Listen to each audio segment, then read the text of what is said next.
નમસ્કાર વિદ્યાર્થી મિત્રો, હું જયેશ પંચાલ કનેક્ટ ગાઈડન્સમાં ફરીથી આપનું હાર્દિક સ્વાગત કરું છું. આજે આપણે બીજા એક ટોપિકની ચર્ચા કરવાની છે, જેનો ઓલરેડી તમે લોકોએ ટેસ્ટ આપી દીધેલો છે. તો આના મસ્ત સોલ્યુશન સાથે અહીંયા એક પહેલો ક્વેશ્ચન તમે આરામથી જોઈ શકો છો. -3 થી 7 ની વચ્ચે કેટલી પૂર્ણાંક સંખ્યાઓ આવે? પૂર્ણાંક સંખ્યાનો કન્સેપ્ટ તમે શાયદ જાણતા હશો કે પૂર્ણાંક સંખ્યાનો મતલબ શું થાય. તો તમામ ઋણ, શૂન્ય અને ધન સહિતની બધી સંખ્યાઓને આપણે શું કહીએ? પૂર્ણાંક. અહીંયા શું કહે છે? આ બંનેની વચ્ચે તો હું સીધી વાત કરું છું કે -3, -2, -1, 0, 1, 2, 3, 4, 5, 6 અને 7. મેં -3 થી 7 સુધીની, અત્યારે મેં સુધીની પૂર્ણાંક સંખ્યાઓ લખી છે. અહીંયા પ્રશ્ન શું કહે છે? વચ્ચે. તો હું આને પણ નહીં ગણું અને આને પણ નહીં ગણું, તો વચ્ચેની સંખ્યાઓ ગણી લો. 1, 2, 3, 4, 5, 6, 7, 8 અને 9. તો અહીંયા આપણો ફાઇનલ આન્સર શું રહેશે દોસ્તો? ઓપ્શન ડી, એટલે કે 9. ડન છે? એકદમ મસ્ત મજાનો ક્વેશ્ચન હતો. ચલો નેક્સ્ટ ક્વેશ્ચનની વાત કરીએ. 4 અંકની કુલ સંખ્યાઓ કેટલી? આનું એક કોષ્ટક છે જેને આપણે યાદ રાખવાનું છે. અહીંયા શાયદ તમને ખબર હશે, 4 અંકની કુલ સંખ્યાઓ પૂછે છે ભાઈ, તો કેટલી આવશે? 9000. થોડી વાત કરી લઉં છું. સૌથી નાની, સૌથી મોટી અને કુલ સંખ્યાઓ. કેવી ભાઈ? કુલ સંખ્યાઓ. જેમાં એક અંકની વાત કરે તો એક અંકની સૌથી નાની સંખ્યામાં આપણે 1 લઈએ. એક અંકની સૌથી મોટી સંખ્યા 9 ગણાય છે અને એક અંકની કુલ સંખ્યાઓ પણ 9 આવે છે. એ જ રીતે 2 અંકની વાત કરીએ તો 2 અંકની સૌથી નાની સંખ્યા 10 છે. 2 અંકની સૌથી મોટી સંખ્યા ભાઈ 99 છે અને 2 અંકની કુલ સંખ્યાઓ 90 છે. યાદ રાખજો, 90 છે. બસ એ જ રીતે દોસ્તો 3 અંકમાં પણ અહીંયા 100 થશે, અહીંયા 999 થશે અને અહીંયા 900 થશે. બસ એ જ રીતે આપણને 4 અંકની શું પૂછે તો કે જુઓ આખું કોષ્ટક. એ રીતે 4 અંકમાં પણ સૌથી નાની પૂછે તો 1000, સૌથી મોટી પૂછે તો 9999 અને કુલ સંખ્યાઓ પૂછે તો 9000. આને મસ્ત રીતે ચોપડામાં નોટ કરી લેજો, એડ કરી લેજો, જે આપણી માટે મહત્વની વસ્તુ છે. ઠીક છે દોસ્તો? ચલો નેક્સ્ટ કન્સેપ્ટ, નેક્સ્ટ એક્ઝામ્પલ શું કહે છે? 12 ના અવયવોની સંખ્યા કેટલી? ઘણા બધા લોકોને બધું ખબર પડે છે, પણ બેમાં ક્યાંક કન્ફ્યુઝ થાય છે. અવયવો એટલે શું? અવયવી એટલે શું? જરા સમજાઈ દો. પહેલા પ્રશ્નની વાત કરું. 12 ના શું માગે છે? અવયવો. તો કોઈ પણ સંખ્યાનો નાનામાં નાનો અવયવ એટલે કયો? તો કે 1. અને કોઈ પણ સંખ્યાનો મોટામાં મોટો અવયવ એટલે ભાઈ સંખ્યા પોતે. હવે જરા સમજો. આનો સૌથી નાનામાં નાનો અવયવ એટલે 1. હવે મારે અવયવ એટલે સીધી વસ્તુ ભાઈ, મારે એવી દરેક સંખ્યાઓ લખવી છે કે જે બધી સંખ્યાઓથી હું આ 12 ને ભાગી શકું. તો હું 1 વડે ભાગી શકું? તો કે હા, ભાગી શકાય. શું 2 વડે તમે 12 ને ભાગી શકો? હા, ભાગી શકાય. શું તમે 3 વડે ભાગી શકો? હા, 3 વડે પણ 12 ને ભાગી શકાય. 3 ચોકુ 12. શું 4 વડે ભાગી શકો? હા, 4 વડે ભાગી શકાય. 5 વડે ના ભાગી શકાય. 6 વડે ભાગી શકાય? હા, 6 વડે ભાગી શકાય. 7, 8, 9, 10 સીધા કઈ આવશે ભાઈ? 12. આ થયા 12 ના અવયવો. કેટલા? તો 1, 2, 3, 4, 5 અને 6. તો અહીંયા આપણે જોઈ શકો છો ઓપ્શન બી માં આપણને જવાબ આપેલો છે 6. હવે એક વસ્તુ એડવાન્સમાં સમજો. અવયવી એટલે શું?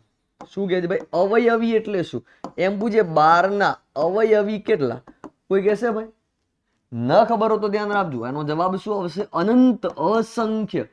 અવયવી એટલે શું? તો કે 12 વડે ભાગી શકાતી તમામ સંખ્યાઓ. મતલબ 12 એકા 12, 12 દુ 24, 12 તરી 36, 12 ચોગુ 48, અનંત સુધી ચાલતી સંખ્યાઓને આપણે અવયવી કહેતા હોઈએ છીએ. તો આ વસ્તુ ફિક્સ થઈ ગઈ ભાઈ. અવયવ એટલે શું? અવયવી એટલે શું? ડન છે? આ પણ અહીંયા પૂછવું છે માત્ર અવયવ, મતલબ કે આનો આન્સર આપણો રહેશે ભાઈ 6. ટોટલ 12 ના અવયવો કેટલા? તો કે આઈ રહ્યા. અને આપણને આંકડો પૂછે છે કે એવા ટોટલ કેટલા અવયવો છે? તો કે 6 અવયવો છે. ડન છે દોસ્તો? ચલો નેક્સ્ટ એક્ઝામ્પલ જોઈએ જરા. શું છે? મસ્ત મજાનો પ્રશ્ન છે. ઘણા બધા લોકોનામાં ક્યાંક ને ક્યાંક વિચારવા લાયક થયું છે. 75 થી નાની બેકી પ્રાકૃતિક સંખ્યાઓનો સરવાળો કેટલો? સંખ્યા પદ્ધતિની અંદર આપણે સંખ્યાઓના સરવાળાના કંઈક કન્સેપ્ટ સમજેલા હોવાય. એની અંદર એવું પૂછે છે કે બેકી પ્રાકૃતિક અને એમાં પણ 75 થી નાની. ઇટ મીન્સ કે પ્રશ્ન શું કહે છે ખબર? આવું કંઈક કહેવા માંગે છે. 2, 4 6 એ રીતે મને 75 થી નાની મતલબ 74 સુધીની સંખ્યાઓનો સરવાળો શોધવાની વાત કરે છે. ઘણા આમાં ખબર ના પડ્યો પણ આ રીતે પ્રશ્ન મૂક્યો તો શાયદ થોડું થોડું યાદ આવે. યસ, આની કંઈક પેટર્ન છે, કન્સેપ્ટ છે.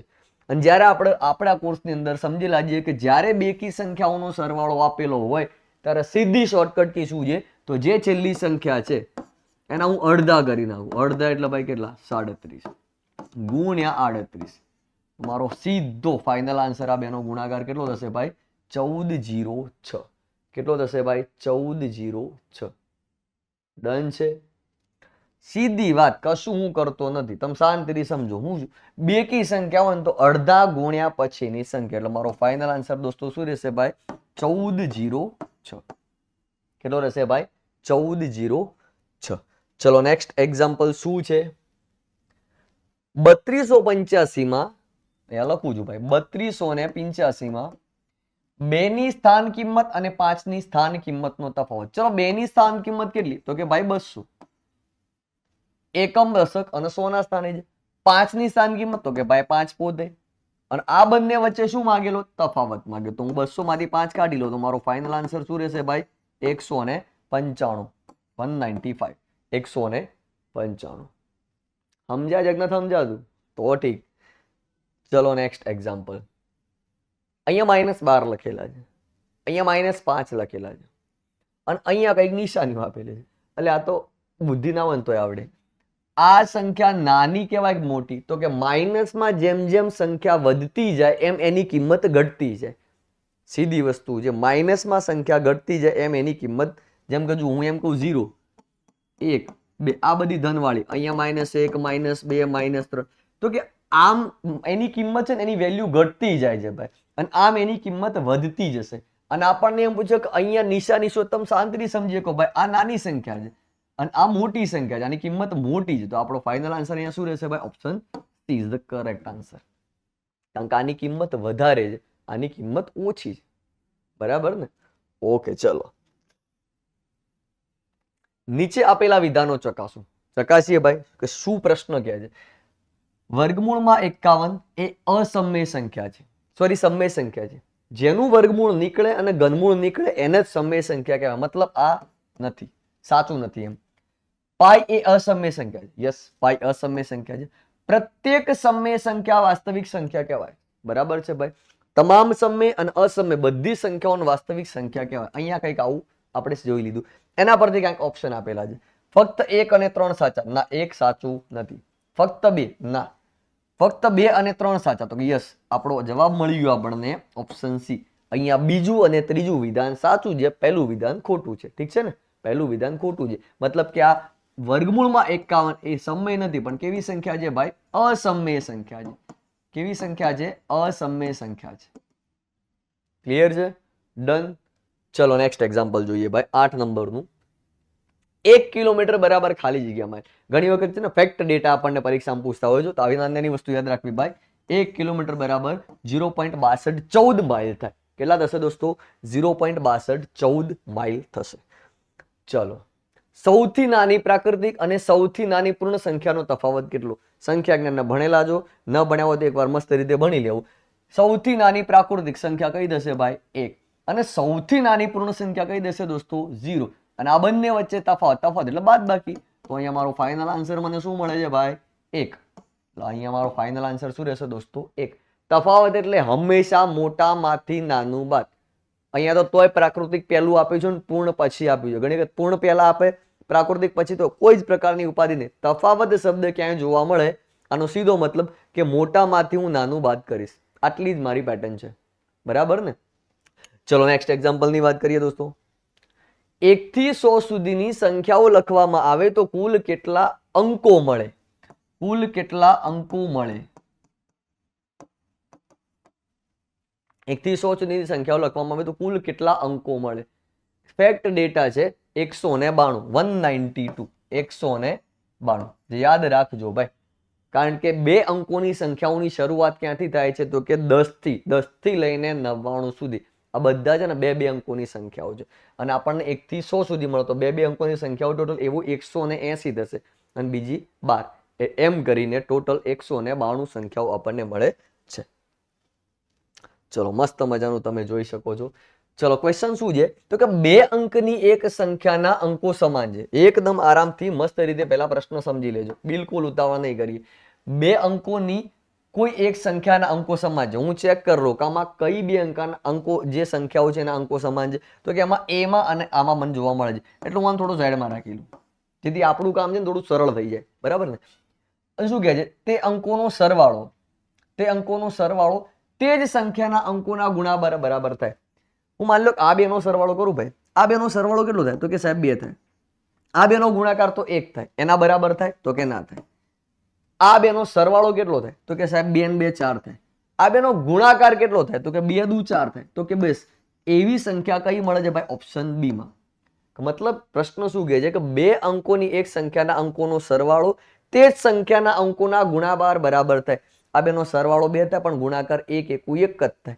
આ 2 નો સરવાળો 2 ને 2 4 થાય પણ 2 દુ 4 એનો ગુણાકાર પણ એ સંખ્યા પોતે બને છે. મતલબ એની કિંમત છે ને સરખી મળે છે. એવો એકમાત્ર ઓપ્શન શું આપેલું છે આપણને ઓપ્શન બી. ઠીક છે ને. ચલો નેક્સ્ટ ક્વેશ્ચન શું કહે છે સૌથી નાની વિભાજ્ય. આટલું વાંચીને આપણું દિમાગ તાત્કાલિક કોને યાદ કરે ભાઈ 4 ને યાદ કરે, બરાબર ને. સૌથી નાની વિભાજ્ય સંખ્યા કઈ આવશે ભાઈ? સૌથી નાની વિભાજ્ય સંખ્યા કઈ રહેશે દોસ્તો 4. અને સૌથી નાની અવિભાજ્ય આટલું લખેલું હું સીધા 2. મેં તમને ઓલરેડી આની ચર્ચા કરેલી છે કે સૌથી નાની વિભાજ્ય સંખ્યા 4 છે, સૌથી નાની અવિભાજ્ય સંખ્યા 2 છે. પ્રશ્ન શું છે અવિભાજ્ય સંખ્યાઓના વર્ગોનો સરવાળો કેટલો? આ બંનેના વર્ગો. ચલો 4 નો વર્ગ પ્લસ 2 નો વર્ગ. 4 નો વર્ગ ભાઈ 16 અને 2 નો વર્ગ 4 તો 16 ને 4 20. તો આપણો ફાઇનલ આન્સર અહીંયા શું રહેશે દોસ્તો ઓપ્શન સી એટલે કે 20. દરેક પ્રશ્નોને મસ્ત રીતે જોઈ લેવો અને સમજી લેવો પછી એની ગણતરી ઉપર લાગી જવું. આરામથી પ્રશ્ન સોલ્વ થઈ જશે. પણ પ્રશ્ન વાંચ્યા વગર નહીં. નીચે પૈકી કઈ સંખ્યાને 3 વડે ભાગી શકાય? એના માટે તમને 3 ની વિભાજ્યતાની થોડી ચાવી યાદ હોવી જોઈએ. 3 ની વિભાજ્યતાની ચાવી શું કહે છે ભાઈ? કોઈને ખબર હોય તો ઠીક છે, અધરવાઇઝ શાંતિથી સાંભળો. 3 ની ચાવી એવું કહે છે કે આપેલી સંખ્યા જેમ કે 3 અંકો 4 અંકો 5 અંકો જેટલી સંખ્યાઓ આપેલી હોય એ બધી સંખ્યાઓના સરવાળાને જો તમે 3 વડે ભાગી શકો તો એનો મતલબ તે સંખ્યાને તમે 3 વડે ભાગી શકો. આપણે ચેક કરી લઈએ ભાઈ. ચલો 2 ને 2 4 ને 1 5 આનું ટોટલ 5 થાય છે. મતલબ આને હું 3 વડે ભાગી શકું નહીં. 6 ને 3 9 10 11 આને પણ ભાગી શકું નહીં. સમજાય છે ને? 6 ને 3 9 10 અને 11 આનું ટોટલ 11 થાય છે એટલે હું આને પણ નહીં ભાગી શકું. 6 ને 4 10 ને 2 12 આનું સરવાળો 12 થાય છે. જો 12 ને હું 3 વડે ભાગી શકું તો એ આખી સંખ્યાને હું 3 વડે ભાગી શકતો હોય તો અહીંયા એક મળે. અહીંયા પણ ચેક કરી લે. 3 3 9 9 ને 1 10 10 ને 6 16 16 ને હું 3 વડે ભાગી શકતો નથી. તો કઈ સંખ્યાને આપણે 3 વડે ભાગી શકીએ ભાઈ? તો 1614 ને. એનો નિયમ શું કહે છે જરા લખી નાખજો. આપેલી સંખ્યાના અંકોના સરવાળાને જો તમે 3 વડે ભાગી શકતા હોય તો તમે સંખ્યાને 3 વડે ભાગી શકો. તો આમાંથી એકમાત્ર અહીંયા 1614 નો સરવાળો 12 થાય છે જેને આપણે 3 વડે ભાગી શકીએ છીએ. એટલા માટે આપણે 1614 ને પણ 3 વડે ભાગી શકાય. આ એનો નિયમ છે. આ વિભાજ્યતાની 3 ની ચાવી કંઈક આવું આપણને કહે છે. ચલો નેક્સ્ટ ક્વેશ્ચન. ખાલી જગ્યાને માત્ર એક જ અવયવ છે. એકને જ, બીજા કોઈને નહીં.